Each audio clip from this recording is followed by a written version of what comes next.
Hello friends, welcome back to my channel Soumen Riya's blog. তো দেখো বন্ধুরা, আমি সকাল সকাল স্নান করে নিয়েছি। এবার রেডি হয়ে আমরা যাব মন্দিরে। আজকে পয়লা বৈশাখ, তাই পুজো দিতে যাব। তো সম্পূর্ণ ব্লগটা দেখতে থাকো, আশা করি তোমাদের অনেক ভালো লাগবে। তো বন্ধুরা, পয়লা বৈশাখ উপলক্ষে আমার বর দুটো কুর্তি কিনে দিয়েছে আমাকে। এই একটা সবুজ কালারের আর একটা এরকম চকলেট কালারের। তো চকলেট কালারের কুর্তিটা আমি পছন্দ করেছি আর সবুজটা আমার বর। তোমরা কমেন্ট করে জানাও তো কোন কুর্তিটা বেশি ভালো হয়েছে।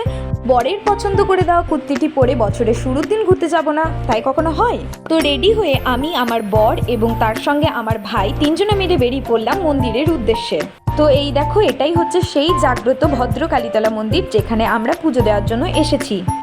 এই দেখো ভিতরে কত ভিড়, আজকে প্রচণ্ড ভিড় ছিল। আর ওই যে ওই গাছটা দেখতে পাচ্ছ, ওটাই হচ্ছে মা ভদ্রকালী। পুজো দেওয়ার পর আমরা চলে এসেছি মন্দিরের পিছনের দিকটা। দেখো কত সুন্দর একটা ভিউ। জায়গাটিকে এত সুন্দর লেগেছে আমার, ওইখানে অনেকটা সময় আমরা কাটিয়ে তারপরে বাড়ি এসেছি। তো আমি সম্পূর্ণটা একা একা দেখে নিলে হবে, তোমাদেরকেও তো দেখতে হবে। একবার জাস্ট দেখো প্রকৃতিটা কতটা সুন্দর লাগছে, আমার তো খুবই ভালো লেগেছে। আর ওই যে ওইখানে দেখো আমার বর আর আমার ভাই, ওরা দুজনা ঘুরছে, ঘুরে ঘুরে ওরা চারপাশটা দেখছে। তো আমি তোমাদেরকে আর একটা জিনিস দেখাবো, এটা দেখে আমার মনটা খুবই খারাপ হয়ে গেল।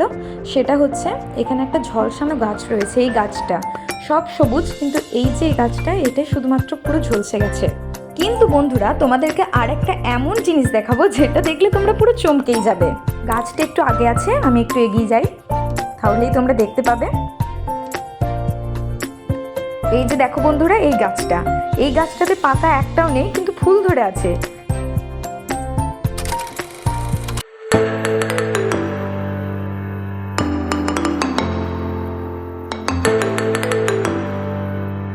আর এখানে দেখো আমরা একটু ঢং করছিলাম, তো সেটাও তোমাদের সামনে তুলে ধরলাম। তো ওখানে কিছুটা সময় কাটানোর পর বাড়ি ফিরে ফ্রেশ হয়ে এখানে চপের জন্য আলু মাখছিলাম। আমি দেখো প্রত্যেকটা আলুকে চপের আকারে সাজিয়ে নিচ্ছিলাম। তো আমার শেপ দেওয়া হয়ে গেছে, এবার এগুলোকে আমি মায়ের কাছে নিয়ে যাব। তো এই দেখো মা বেসন দিয়েছে, তেলের ওপরে ছেড়ে দিল চপগুলোকে। মাই ভাজছিল সব কিছুই।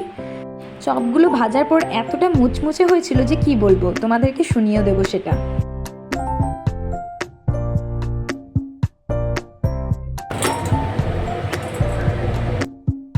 তো দেখো কত সুন্দর মুচমুচে এবং কি সুন্দর ফুলেছে চপগুলো। তো আমাদের মুড়ি মেনু ছিল এই কুমড়োর বেগনি আর এই আলুর চপ। মুড়ি খাওয়ার পর আমরা একটু রেস্ট করে আমার বর এখানে মাংসর ঝোল রান্নার জন্য আলু আর পেঁপেগুলোকে ভাজতে লেগেছিল। তো এইদিকে রান্না করছিল আর আমি এদিকে ভিডিও করছিলাম।